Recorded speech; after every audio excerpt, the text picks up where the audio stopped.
Okay, today we're going to talk about errors and implications, specifically type 1 and type 2 errors when it comes to statistics. Because with everything, we can make an error even though we may get the math right. So let's look at this first example. A seismologist claims to be able to predict earthquakes. So what would be the null and alternative hypothesis? Well, the null hypothesis is what's happening now. We can't predict earthquakes. The alternative would be that we can now predict. Now, when we talk about an error and we talk about doing statistical work, if we make an error, it can have consequences. Now, if we made a mistake on one of these, which mistake would we rather have? Well, if we say that we could predict earthquakes and we send out an alert saying there's going to be an earthquake and everybody gets underneath their seats, but no earthquake happens, is that necessarily a bad thing? We may not have been able to predict it, but everybody would have been safe no matter what. If we were able to predict earthquakes, but we didn't trust the system, and we had an earthquake and we weren't ready, that could be a problem. So what we're going to talk about here is we've done all the math with regards to statistics. Now we're going to talk about what happens when we make an error. There are types of errors that we're going to be looking at. The type 1 error, which is what we call an alpha error. Okay. This means when you have an experiment or you have a trial, you think that you got an actual result, but really it just maybe happened by chance.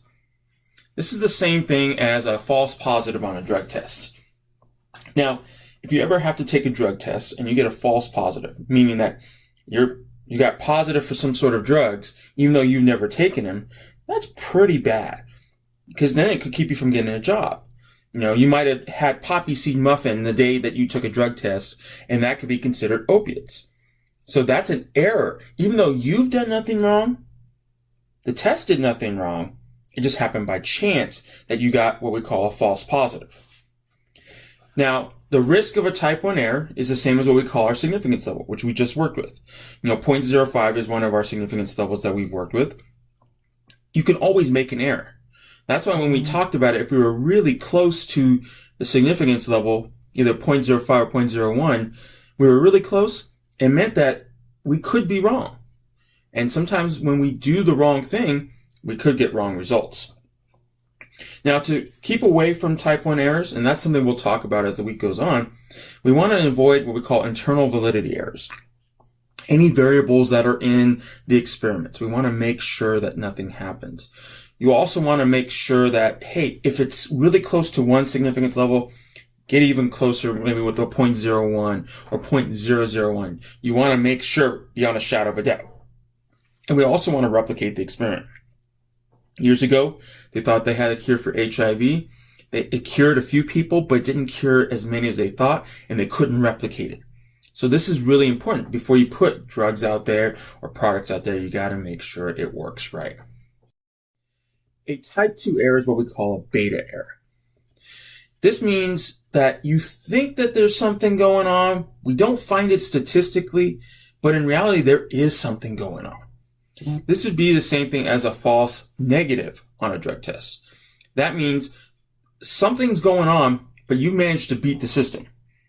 You managed to get a negative on a drug test, but in reality, something happened. It's kind of the same process.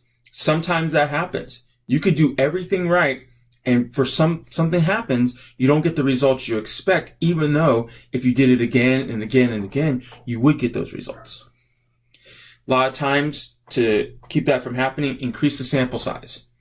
So if you used 100 people, use 1,000 people. Maybe you might get the results you need.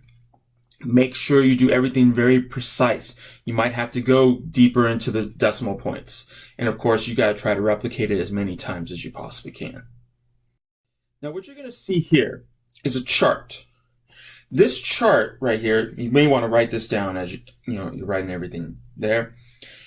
If we accept a null hypothesis and reject an alternative, or accept the alternative and reject the null hypothesis, sometimes those decisions can create errors. The first error, the type 1 error, is when you accept the alternative, but the null hypothesis is correct. The type 2 error is if you accept the null hypothesis, but reject the alternative. Now, sometimes you can make the correct decision, and a lot of times if you do it enough, you'll make the correct decision, the errors won't happen. But as with anything in real life, you could easily make an error, and sometimes those errors can be very costly, and we're going to be talking about that a little bit more. Now, what are the implications of making these errors? To some extent, they kind of trade off each other. I mean, if you make one error, it's kind of like the opposite of making the other error. If you decrease the chance that you make a type 1 error, you might increase the chance of making a type 2 error. So if I try to make sure I don't have a problem, with my type 1 errors, because we tend to think of those, a false positive on a drug test would be a bad thing. I might let some people get by on having false negatives when they should actually be caught with drugs. We have to decide what's the trade-off. Now, a type 1 error normally is the more egregious of the two. Okay? That means if you make a type 1 error, that tends to be worse than the type 2 error. It's not always the case. It all depends on the situation. If you do a type 1 error, it's saying, hey, I've got a solution, I've got a cure, but you really don't have it. And if you go with that, guess what? You could hurt a lot of people thinking that you have something when you really don't. Now, a type 2 error, you might have the cure for cancer, but you can't replicate it, or you don't have enough information, you're not quite sure.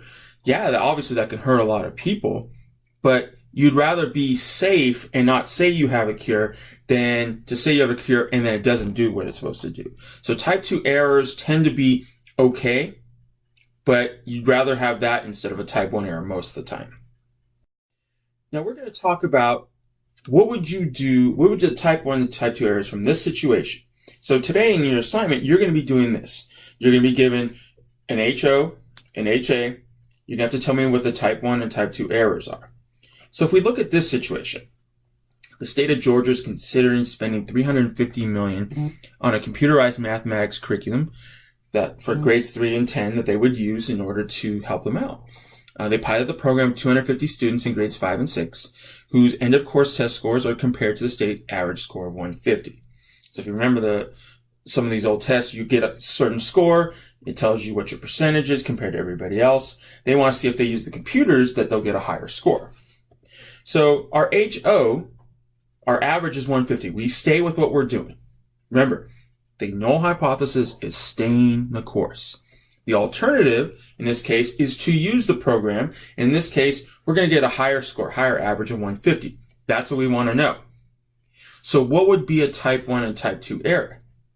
Well, our type 1 error is that we use the new program, we spend $350 million, but the scores don't go up like they should.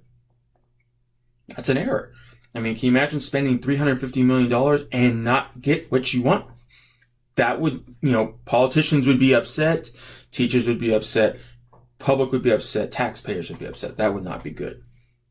Now, a type 2 error was like, okay, we don't want to spend $350 million. We're not sure. But if we had spent the $350 million, it would have helped our kids. Now, the question I'm going to have for you is, depending on the situation, what's worse?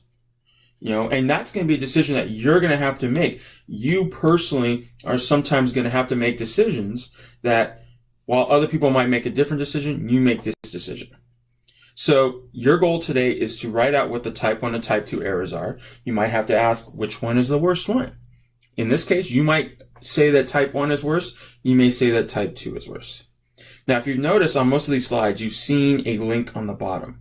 Make sure you follow that link because I want to know that you not only watched the video, you paid attention to it and you can answer those questions. There are 5 questions you got to answer. You will be graded on them. Make sure you go to that link.